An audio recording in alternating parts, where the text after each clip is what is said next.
I'm Chris Padgett. I am the chief hacker from Recursion Ventures, and I'm here to tell you all about the internals of the Microsoft Windows Vista final security review.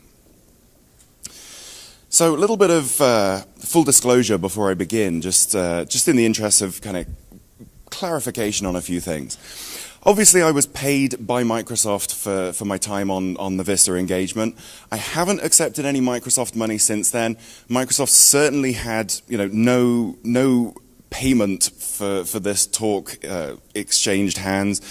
They haven't given me permission to give this talk. I did give them a copy of the slides about a week ago, just as like a little heads up.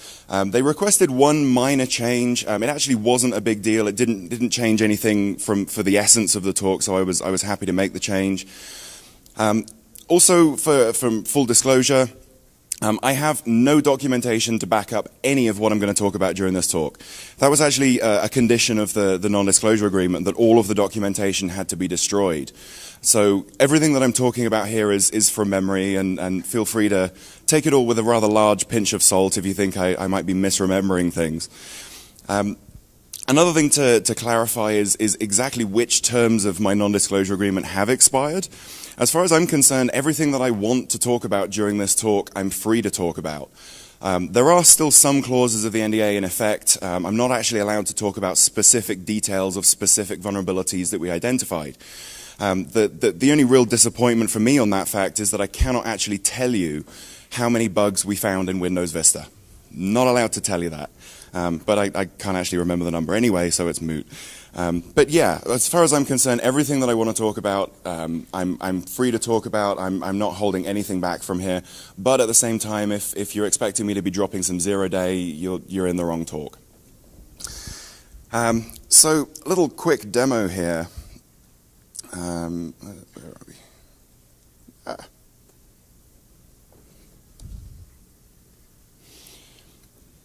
So this is a little application that I wrote just at the end of the Vista engagement.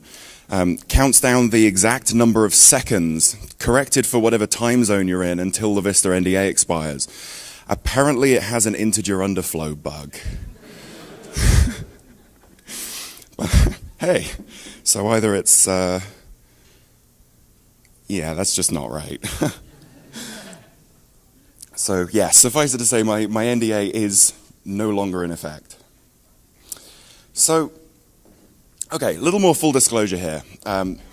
First off, I don't run Windows wherever I possibly have a choice. I have two Windows machines on my home network.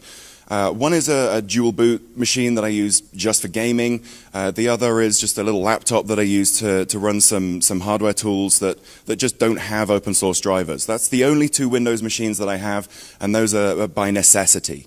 In comparison to that, I have 30 or more active servers at home, my laptop, various places around the internet, all of which running some flavor of Unix. I am a total Unix head.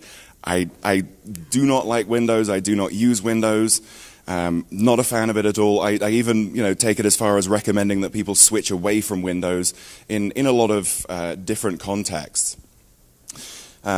In 2002, I actually released a white paper documenting what I called shatter attacks, a new class of attacks against Windows, basically using GDI messaging for local privilege escalation.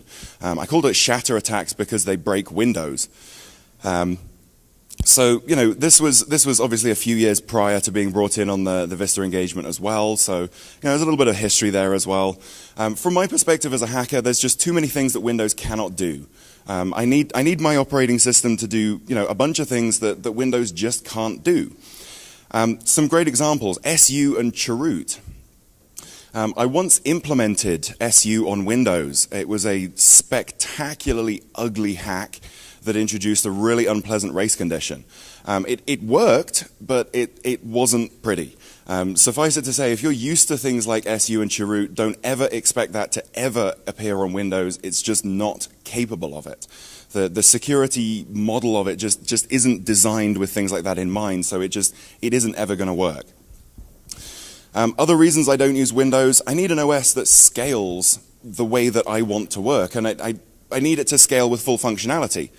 So I don't know, how many folks saw my DEF CON talk last year where I was messing with GSM base stations. That was all on a Linux laptop, and I can take all of that code and port it directly to my Linux cell phone, and it works. It just works. Everything is there. It's all present. You've got a full Linux kernel there. So, anything that a laptop can do, a cell phone can do nowadays.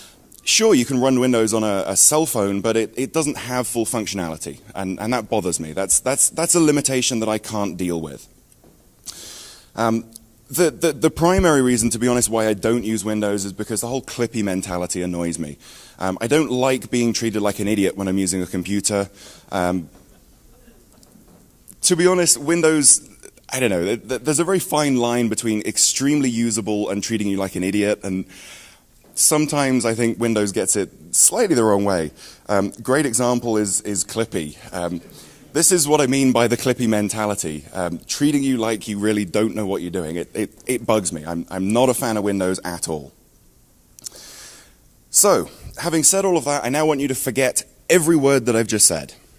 Every single word. Just put it completely out of your minds, because we are not talking about whether or not we like Windows. We are not talking about the functionality of Windows here. Functionality is not security. My views on how usable or functional or the user interface of Windows, it's irrelevant. We are not talking about that at all. My personal viewpoint on Windows is purely technical. It's got nothing to do with the security of Windows, and I just want to make sure that I'm absolutely crystal clear on that. My viewpoint on Windows has no impact whatsoever on my view of Windows as a secure product or not. So the important question is not, did we like Windows Vista? Because let's be honest, we already know the answer to that. You don't need me to get up on stage and rant about Vista to decide that. The important question is, was Vista secure? Very different question and a very, very important distinction. So, was Vista secure? Well, there's a very popular cliche in the security industry that security is a process, not a product. What we mean by that is that security is an evolving thing. It's a mentality that you get into. It's a way of responding to things and a way of thinking about things. It's not just a box that you drop in your network somewhere. So if we ascribe to that theory, then whether or not Vista was secure basically comes down to how good was the process for securing it. So we're talking about the very final stage of this process here. My involvement was in the final security review, the FSR. The FSR was supposed to be a final once-over before release, a last opportunity for us to find any really glaring bugs, anything that was really, really potentially critical that we really wanted to fix before release. The FSR was the absolute last-ditch scenario in which we could do that. We had full access to everything, and I do mean everything. We had a really spectacular team working with us at Microsoft that anything that we needed, whether it was documentation, whether it was source code, or whether it was a developer that wasn't returning our phone calls because we had some tough questions for him to ask. The folks at Microsoft were right there giving us everything that we needed. As far as I'm aware, this was unprecedented as far as Microsoft were concerned. They've never done it before we came along for Vista. So, this was real groundbreaking stuff for them. The only thing that we didn't have access to was the DRM code. DRM in Windows is protected very, very carefully. As far as I understand it, there were other people on the team that did look at the DRM code eventually, but had to sign even more NDAs that were even more restrictive and harsh. From my perspective as someone that was kind of kept away from the DRM code, it was about 6 months to a year after the FSR finished that Windows Media DRM was broken very, very badly indeed. There ended up being a cat and mouse game between Microsoft and the crackers that they cracked the DRM, and Microsoft broke new records in how fast it put out a patch for DRM. And then the attackers broke new records again for how quickly they broke the patch, and it went back and forth, and I couldn't help cracking a smile because I had no opportunity to help out there. So to some extent that was self-inflicted. So we called our final report. The reason I called this talk the good, the bad, and the ugly, this is what we called our final report on the security of Vista. We got together as a team and we said, let's brainstorm out a list of things that were good, things that were bad, things that were ugly. We got 10 of each. But to be honest with you, looking back on it now, if I was to rewrite that report today, it would be more like, here's a few things that we disagreed with. Here's a few bugs that we think you misclassified. Maybe a couple of process glitches here and there that we thought could be smoothed over. But then beyond that, a couple of little minor side effects, but here's a humongous list of everything that you did right. If I was to rewrite that report today, it really would be a case of here's a few odds and ends that we disagreed with, but basically you guys did the right thing here. I wanted to put this slide in. I actually added this slide because I wanted to make sure that this point got across before you all lost interest in my boringness. Microsoft's security process, in my opinion, is spectacular. SDL is a phenomenal process. I strongly recommend it to everyone that I ever have the opportunity to do so. Microsoft has really set the gold standard for how to implement security in a large, complex product through SDL. Please quote me on that. Please do. Microsoft has a very, very bad reputation for security, and in my opinion, it's very much undeserved. So let's put this whole thing in a bit more context. 5 years ago, that's what we're talking about here. We had seen Code Red, Nimda, and Blaster. Blaster was, fairly recent, so, certainly the concept of a worm was well established, but, if you think back to BlackHat a year ago and how much our world has changed since then, 5 years is a long time in InfoSec. We hadn't seen Conficker or Stuxnet. We hadn't seen any of the really, insidious malware that, things that survive you formatting your hard drive, anything like this. We hadn't seen ransomware. It was just emerging as a concept.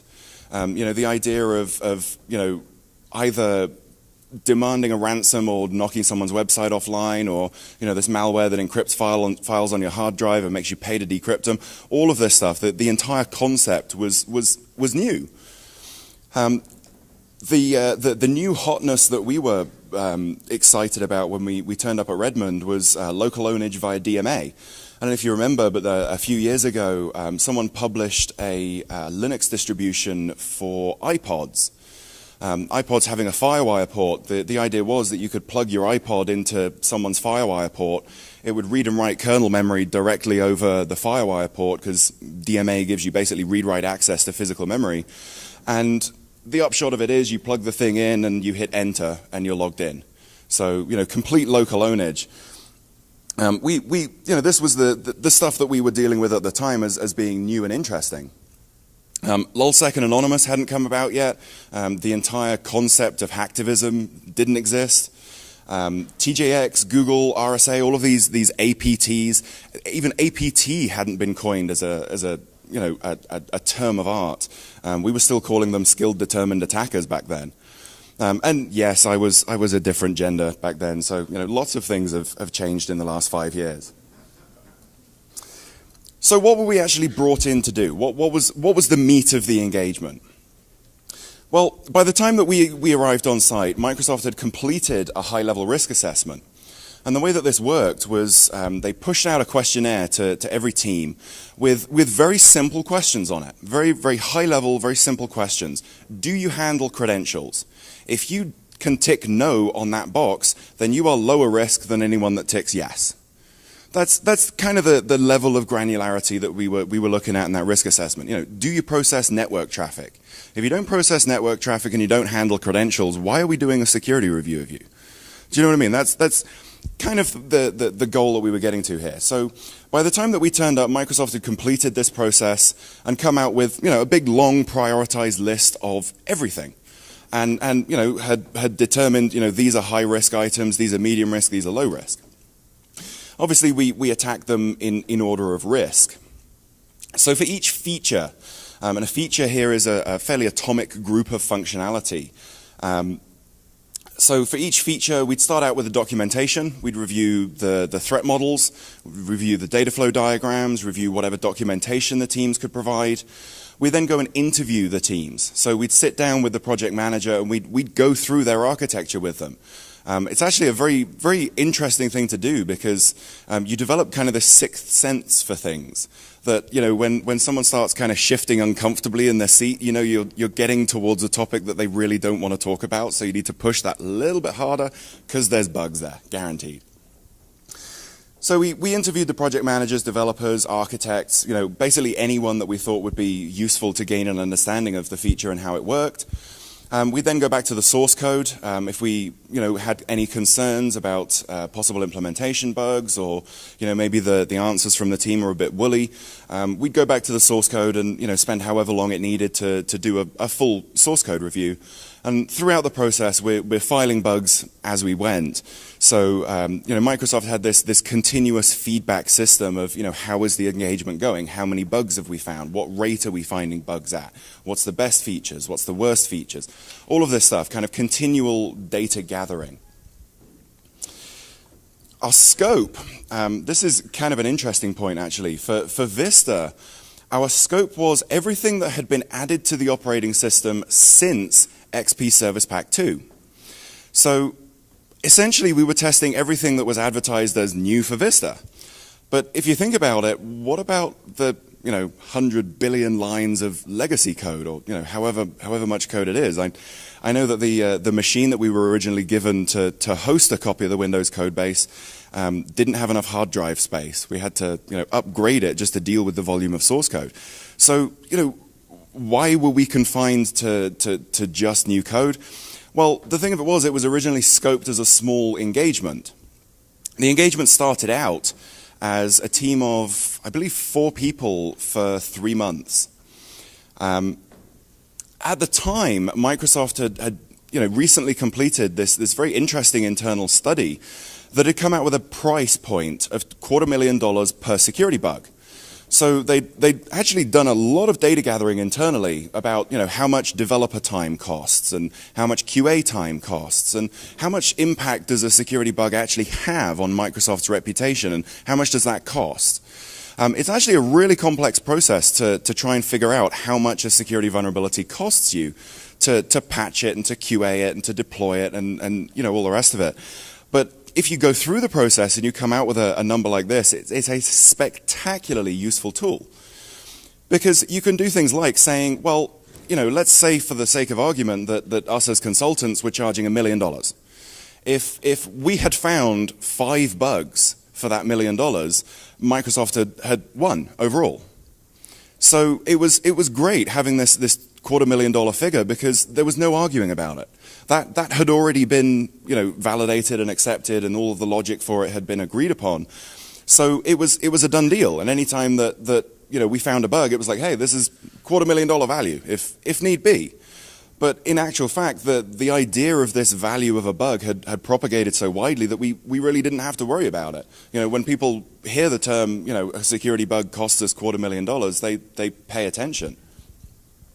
So overall, yeah, it was kind of a no-brainer for Microsoft. They you know, had this initial team for just a few months. They saw the number of bugs that we were finding, and basically on the spot at the end of the engagement, tripled the duration of the engagement, tripled the number of people on the test. So basically, you know, because of this $250K per bug figure, we scaled the penetration test up essentially by an order of magnitude. And came back in the new year with a, you know, much bigger team, much bigger scope, and a freshly delayed Windows Vista. They actually delayed Vista to facilitate the assessment. So at this point, I was going to show you a T-shirt, which unfortunately is put away so safely that even I can't find it. I will describe it at least. Imagine the Windows logo. Above it, it says, "I delayed Windows Vista." Signed by Brian Valentine, the VP in charge of Windows Vista development. He did actually tell us when he was signing them that he didn't want to end up seeing them on eBay. I don't think BlackHat's quite what he had in mind, but I think not showing it's in the spirit of that at least. But yeah, it was great. The fact that Microsoft pushed back the release of Vista to facilitate our assessment, to give us time to do what we were doing, phenomenal. So, as I said, our initial focus was on new features. Once we'd covered all of the high-risk code, we actually went back to Microsoft and said, look, you're leaving some fairly gaping holes here. There's, how about this SMB stuff? That's not in scope. You might want to look at that, guys. As it turned out, once we covered all the high-risk code, we were allowed to increase our scope to particular features that did concern us. SMB, I could not face that code. I really couldn't. It's such an ugly code base. I have ultimate respect for the folks that did end up reviewing SMB. I don't know if Felix is here, but yeah, the guy deserves a medal for code reviewing that. Another great source of problems was NTFS. Our understanding at the time was that NTFS was actually completely unmaintained by Microsoft. That it was such an ugly code base and such a nightmare to work with that the team had all left. That there was nobody left working on NTFS, and that anytime a bug came out, it was kind of touched with kid gloves only just as much as was necessary to fix the bug, hopefully without the whole house of cards crashing down. So again, it was kind of an interesting code base to try and review, and lots of cruft in there. One of the things that we all kind of pretty much universally agreed was that Windows could actually be made a whole hell of a lot better if we just removed all of this crap.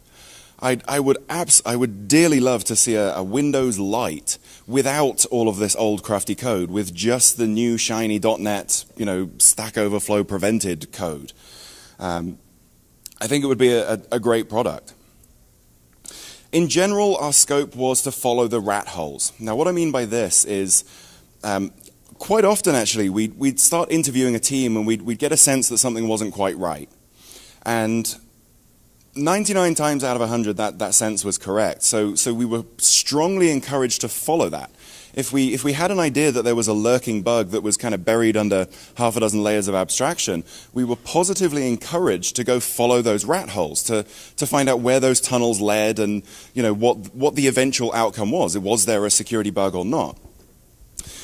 So this leads to our second shirt. This is the official Windows Vista shirt. If I just hold it up here. So you got the Windows Vista logo on the front, pen test team on the sleeves. There's an H.P. Lovecraft quote on the back. Searchers after horror haunt strange, far places. That's a direct reference to this concept of rat holing, that sometimes we were looking for horror, and sometimes we ended up in some very, very odd places in the Windows code base. It's grim in there, I tell you. So, okay, the bug bar. This was ultimately what we were working towards. The bug bar at Microsoft is a document that basically says, if you have a security bug, here's how to classify it. You break it down. Is it local? Is it remote? Well, if it's local, then that's probably lower severity than remote. If it affects few people, then it's less severe than if it affects many people or administrators. This kind of thing. Bunch of fairly simple criteria that, once you can classify your bug according to these criteria, you just say, right, that's my severity, no arguing with it.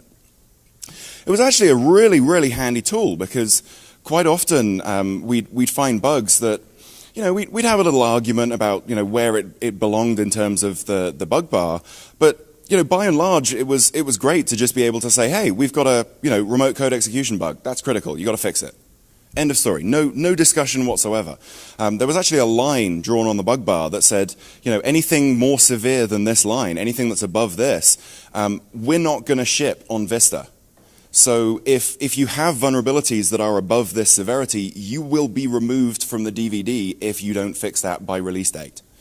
So spectacularly useful tool for us as pen testers, because we could say to folks, we could go to teams and say, look, you've got a remote code execution bug here. That's critical, which means you ain't making it on the DVD unless you fix this. Very, very cool tool. It did have limitations, though. It's one of those things that it cut both ways. A great example of this We found a bug in Bluetooth. I'm not going to say any more than that, but it was a bug in Bluetooth. Not your average buffer overflow, certainly not easy to exploit by any means. We had a lot of back and forth with Microsoft about whether or not it was exploitable.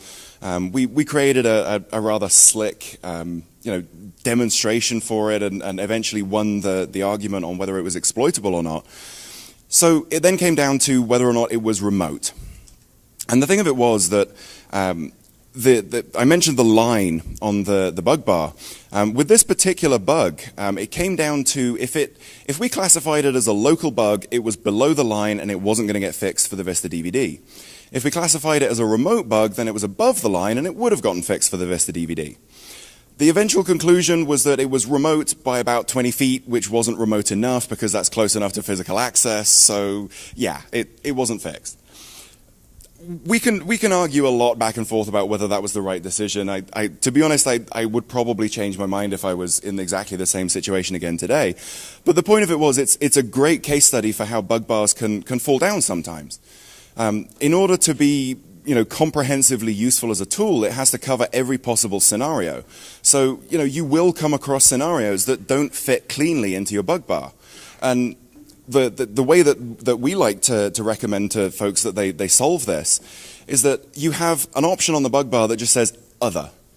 And you have to argue about it, you have to fight your case to get whatever classification it is for that bug.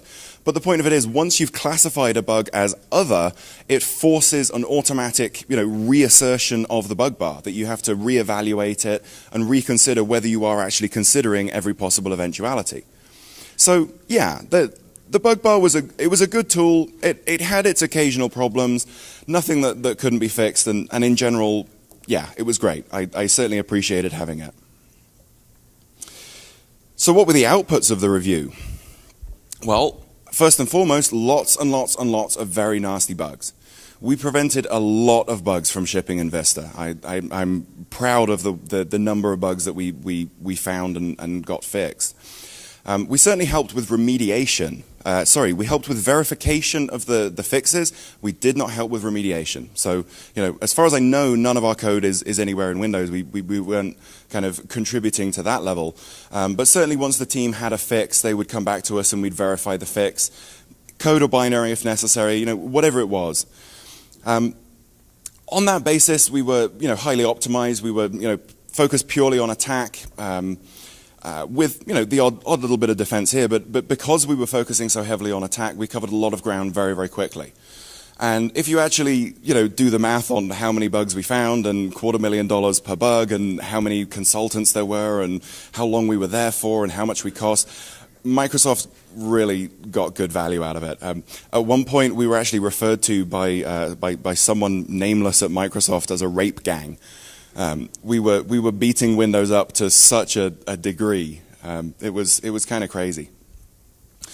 Other things that Microsoft got out of the review was some superb documentation, and I mean truly superb. One of the main criteria for passing the FSR was that features had to have complete threat models data flow diagrams. If they didn't have this documentation, then they didn't ship on the DVD, period. So, we had folks on the team that, all they were doing was sitting reviewing threat models for months and months and months. I felt kind of sorry for those guys as well, because it's not the most fun job in the world. But like I said, at the end of the process, Microsoft now has threat models for everything, which is great because I'm actually a huge fan of threat modeling. I think it's a very powerful tool. You can take feature A and feature B that interact in some way, and you can resolve the threat models against each other and figure out whether there's any potential security problems there. Being able to do that by having all of that documentation is very, very powerful. Another thing that Microsoft got out of it was a lot of fresh rules for prefix and prefast. So these are Microsoft's automated code review tools. I forget what the difference is between them. I think one runs before the preprocessor, one runs after the preprocessor, something like that. It's essentially these are spectacularly powerful code review tools that I really wish Microsoft would share with the rest of the world, because they really are very good. So yeah, we came out with, I don't think anyone on the team actually wrote the signatures ourselves, but certainly, there was a lot of bugs found that ended up being ported to prefix and prefast rules.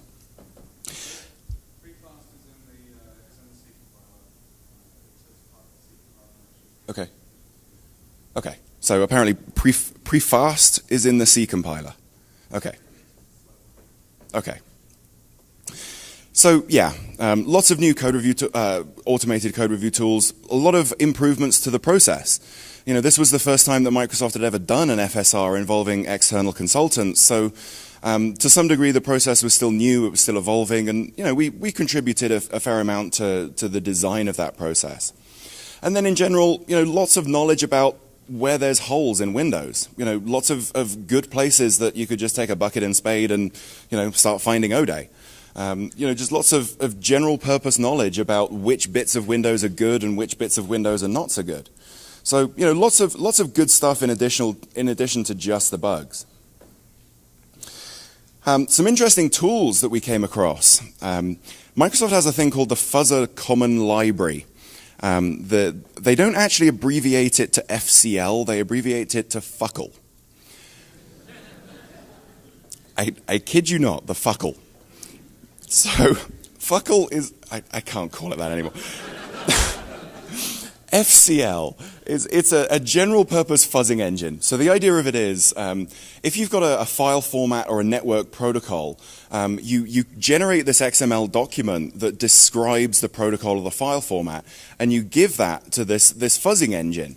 Now the engine has all of the cases in it for, here's a test case that looks for this specific type of integer underflow. Here's a test case that looks for a fixed length buffer of this kind. You've got all of the intelligence about what test cases to generate in FCL, and then you've got the XML that describes how to inject those test cases into the actual application. Very cool tool. The rule at the time, and this may have changed since, was that any part of Windows that was processing a network ultimately that opened a network socket or that parsed a file had to pass a very intensive FCL run. So they, hundreds of thousands of test cases, days and days and days of fuzzing, and it had to pass completely clean before it was accepted. So very, very cool tool. A lot of these file formats are spectacularly complex. And FCL is really good for raising the bar on the low-hanging fruit there. FUCL. Can I what, sorry? An intensive FUCL run. It's wrong. No. Another tool that we came across was a thing called X-Ray. X-Ray was a very neat tool that basically what it did was it traced security through Windows in the form of data or access control or whatever it could get a handle on, and allowed you to summarize very, very complex interactions in detail and just say, hey, there's a problem here because this privilege comes in here and it's over there and you can do this and that and the other and hey, you got a bug. This was one of the things that it could have been legit, it could have been bogus. We weren't actually allowed to play with it, so it's possible that it was a very, very cool proof of concept that didn't actually work.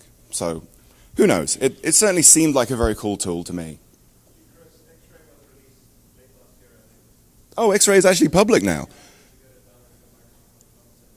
Oh, awesome! I'll have to check that. I did actually Google for it, and I couldn't find any reference to it on the internet whatsoever. Ah, okay. So what is it called now? Ah, okay. So apparently it's changed name, but everyone still calls it X-Ray except for publicly. Thanks for that. Really. So I mentioned that predating the Vista engagement, I found these shatter attacks. Vista was the first OS that Microsoft had released after Shatter. So this was the real opportunity to fix the thing. And it included essentially a GDI firewall. So you have, a network firewall that selects which protocols to allow to which servers. Well, there's a mechanism in Vista that essentially decides which GDI messages are allowed to be sent from which process to which process, so-called integrity levels. Of course, I wanted to look at this. I wanted to take it apart. I was basically told no. The reasoning that I was given was that, everyone knew that it was broken. It was accepted that it was broken. It was accepted that it didn't work. But it was a check mark in a box to make Brian Valentine happy. Yes, we have a fix for that. So, yeah, I was basically told, please don't waste your time on it. We know it's broken. Just don't bother. So I didn't look at it. And then, as expected, when Vista was released, this was broken fairly quickly because the main way in which it's used is to provide another sandboxing mechanism for Internet Explorer. Well, we all know how that turned out. At the time I released it, I'd actually called Shatter unfixable. I actually still stand by that, even though I took a lot of heat for it at the time. Having seen what was done with it in Vista, it's still kind of fun. You have to kind of design around shatter attacks. One of the things that was very fun for me on the FSR, though, was to meet the developer who patched it. The way that the bug had actually been released, initially, this was way back in 2002, it had been kind of a battle to get Microsoft to recognize that it was a valid bug. And effectively, I ended up zero-daying them in order to force the issue. And meeting the developer who patched the flaw was fascinating because, I had just zero-dayed Microsoft. And I was, a little awkward and uncomfortable and worrying about lawsuits that were coming back because I just zero-dayed Microsoft. The developer who was on the other side of that, as it turns out, was just as terrified as I was because, he'd just been zero-dayed. So it was kind of fun to see how, both sides of this really bad bug had just terrified everyone involved. There was no one that walked away from it with, any feeling of comfort. Other fun stuff that we checked out with Vista, hells yes, we searched for profanity. Searched for every swear word under the sun in the Windows codebase. There is surprisingly little profanity. We actually ended up making much more use of bug or fix me. Anytime that you see a comment containing the word bug or fix me, yeah, we had some fun there. We actually had an internal competition within the team for the most obscure chunk of Windows source code. I tried to remember some of these, and they're so convoluted that I wouldn't do it justice. You cannot imagine some of the things that we were seeing in there. Just mind-blowing stuff. Comments like, we add one here. We don't know why we add one here, but if we don't add one here, it breaks, so we'll add one. Yeah, what do you do with that? More fun was had, finding the patches for our own bugs. I certainly had fun. One of the first things I did was look up the fix for WM Timer, which was the shatter attack. And I'm reading through the handler for WM Timer, and I see the fix. And just above it, there's this comment saying, we have to check for non-zero values here because there are very bad people out there. Yes. I was actually gutted. I formally requested from Microsoft that they allow me to keep that one-line comment just so I could get it printed up on a t-shirt and say, yes, I am a very bad person according to the Windows codebase. But no, apparently that's too much source code and yeah, couldn't share that with the public. So what are you going to do? But yeah, Windows says I'm a very bad person. I'm okay with that. In general, I have to say that the team that was assembled for this engagement was spectacular. Both from the Microsoft side, Microsoft has some spectacularly clever people. They really do. They've hired a lot of very, very good people who really know their stuff. And all of the consultants that were there as well were absolutely top-notch. Flown in from around the world, really, really good people, really good friendships made. Yeah, it was a real privilege to be part of the team, and I'm really glad that I had that experience. So, in conclusion then, was Vista secure? Let's kind of revisit this. Well, as I said, if security is a process, not a product, then Microsoft sure as hell deserves a lot of credit for SDL. They really do. Bringing us in to codify the FSR and to actually test what they'd done with SDL and with Vista, it was a huge gamble for them. It really was. It could have gone spectacularly wrong in many, many ways. It didn't. It turned out pretty good, other than certain people getting up on stage at BlackHat a few years later. They deserve a lot of credit. I mentioned earlier that Microsoft has this reputation for bad security. There's other companies out there that really deserve that far more than Microsoft do. You know who I'm talking about. Flash. So ultimately, yeah, SDL is fabulous. I'm a huge fan of SDL. In general, at Recursion, we're huge proponents of it. We love it. It's a great process. It has its limitations, as everything does. In our case, we do a lot of hardware assessment, hardware design, hardware penetration testing. So, there are certain ways in which SDL doesn't really work too well for hardware. One good example on this is patching. If you imagine the security, the cost model of Microsoft deploying a security patch, there's a fixed cost to develop the patch and QA it and test it and all the rest of it. And then they push it out, and it scales immediately to as many machines as they need it to. Well, if you think about that in hardware terms, that doesn't quite hold true anymore, because if you've got a hardware vulnerability, you can't just send someone a patch. You're not just going to mail someone a new PCB and expect them to dismantle whatever it is and drop that in. So you've now got the cost of a service engineer. You can't just patch someone for free. Likewise, that cost scales with the number of devices in the field. It's not just one cost to develop one patch that then scales to as many people. Your costs scale with the size of your deployment. So, as I said, at Recursion, we're working on extending SDL and threat modeling in all kinds of hardware-centric ways that just weren't relevant for Microsoft. Ultimately, there was a lot of very nasty bugs that did not ship in Vista as a result of our assessment. That's all there is to it. Even if you argue that we only found low-hanging fruit because, maybe we weren't going into as much detail in some of these features as we'd like, either way, we got a lot of low-hanging fruit, and I mean a lot of low-hanging fruit. So, was Vista secure? To be honest, I don't know how to answer that question. I don't know how to answer that question about anything. How do you ever say that anything is secure? So again, you come back to the idea of security being a process, not a product. If security is a process, Microsoft has security right. They really are doing it right. So Vista was a giant leap in the right direction for security process and just security overall. They really deserve credit for it.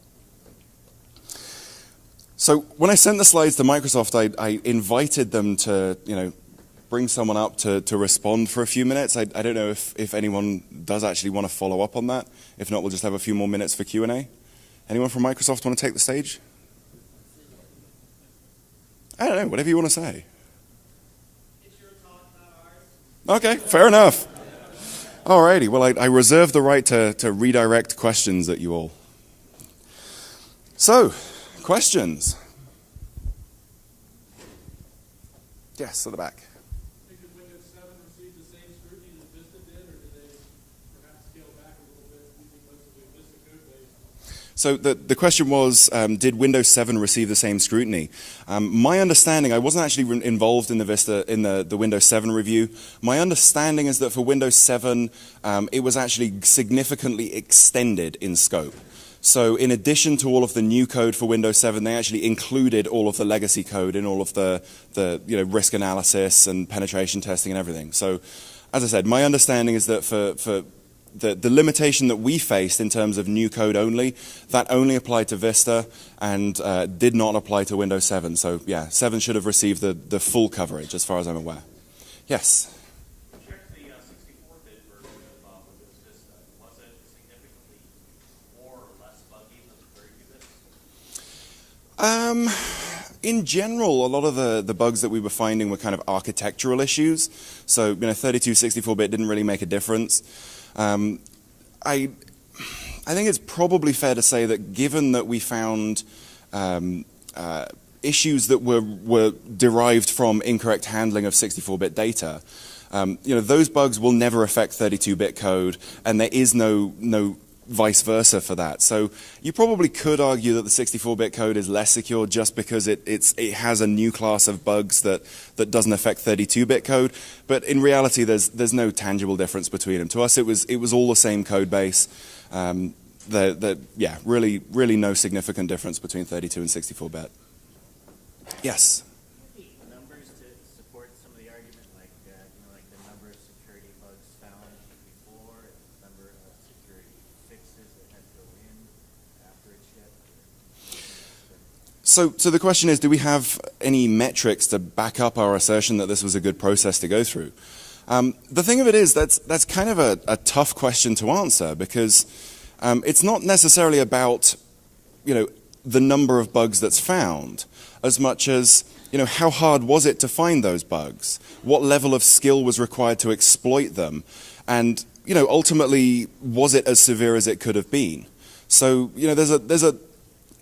it's very difficult to point to even a methodology and say, here's a methodology that would allow us to say what we did improved Vista. But the simple fact is there are a lot of bugs that didn't ship in Vista. So whatever you can argue in terms of metrics in and metrics out, a lot of bugs got fixed. That's all there is to it, really.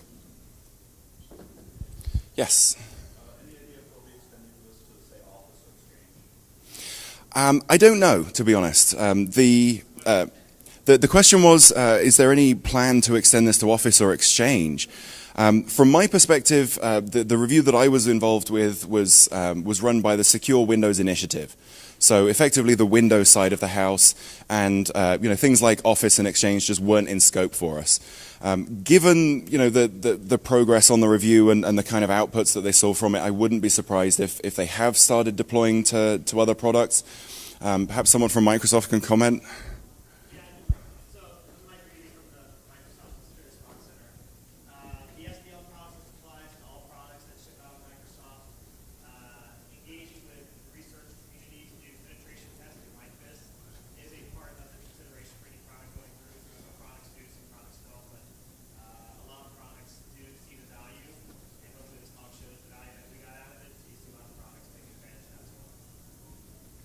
Thanks, Mike.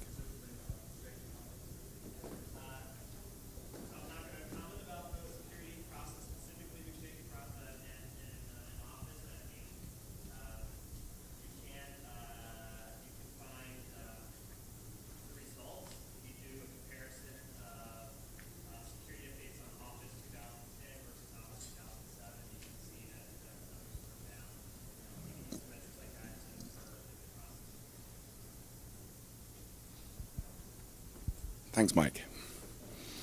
More questions? Yes. Just to talk about the value, Chris, you could probably say that even after Microsoft's integration with a lot of review, they still found bugs. Yeah, it's a very good point. As Forrest was on the Vista team as well, and he raised a very good point that what we were doing was after all of Microsoft's own internal security. So, this was literally the final stage, and they'd done everything that they possibly could internally, and they honestly expected us to come in and not find anything. I think that's a fair comment, wouldn't you say? Yeah. So, the fact that we found so much was a surprise to us and a surprise to Microsoft. Any more? Oh, another question. Microsoft continues to patch monthly on Vista. Is there anything that surprises you that you didn't find? Not really. Microsoft continues to patch Vista on a monthly basis. Is there any bugs that I've seen that surprised me? No, although I do crack a smile whenever something comes out that I thought, yeah, you guys really sucked. You deserve that one, kind of thing. But yeah, I mean, kind of tough to answer, to be honest. That wasn't really much of an answer, I'm sorry. Did that answer your question to any real degree? We can talk later. Okay, sure. Yes? How much of your review was done in source code versus? So the question was, how much of the review was done from source code versus binaries or other? In general, we started with an architectural review and then used the source code to back that up. So, if we talked to a team and were satisfied with their answers and they were really on the ball and, really knew what they were talking about, we wouldn't touch the code. But if something didn't seem right, maybe we had some questions that we didn't get the answers we were hoping for, at that point we'd dive into the code in as much detail as we needed to. So, yeah, it was always there for us. We could, just sit and read through it in as much detail as we wanted. But I think certainly I used it as a kind of a secondary data source, the primary being the actual people writing the code. Yes, at the back.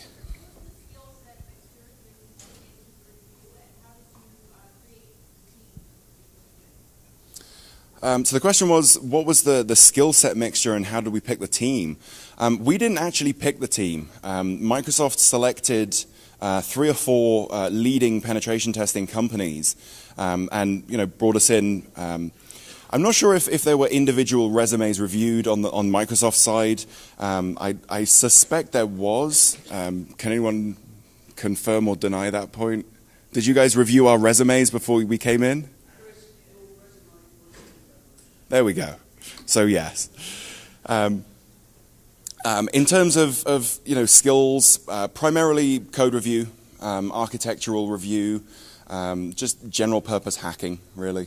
Most of us, as I said, were brought in for code review reasons. So, yeah, lots of knowledge of C, basically, was the primary skill, for sure. Any more questions? Yes?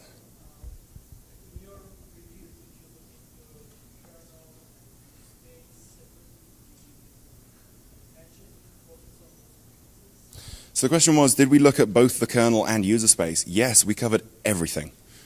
Everything. The only major, well, beyond what I was saying about not reviewing the legacy code, the other big chunk of stuff that we didn't look at was drivers. But yeah, beyond that, certainly all of the kernel was in scope, all of user space was in scope. Any time that we were testing a feature that had some impact on the kernel, yeah, we absolutely had the source code and we're encouraged to go look anything up, whatever part of Windows it was in. There was actually a fair amount of concern expressed at the end of the engagement because we'd spent many months getting to know Windows in a phenomenal level of detail with all of its various nooks and crannies, and then left. And Microsoft were a little bothered by the fact that all of this knowledge about Windows was just walking out the door. But yeah, we absolutely looked at kernel space, user space. There was a lot of interesting conversations happened about people figuring out different artifacts of how the Windows kernel actually works, and pennies dropping mentally and things clicking, as it were. So yeah, absolutely the kernel was in scope. Yes. Did all of the vulnerabilities get patched? I don't know, honestly. We finished our review a little while before Vista went gold, so it's entirely possible that everything that we found was fixed. It's also entirely possible that everything that wasn't fixed on the day that we left wasn't fixed on the DVD. I really can't comment.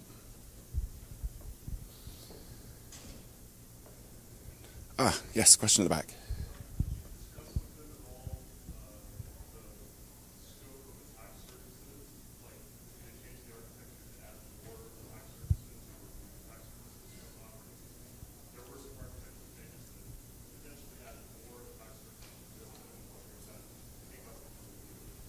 Right, so the question was, did we have discussions with Microsoft about the size of the attack surface and how it grew with Vista?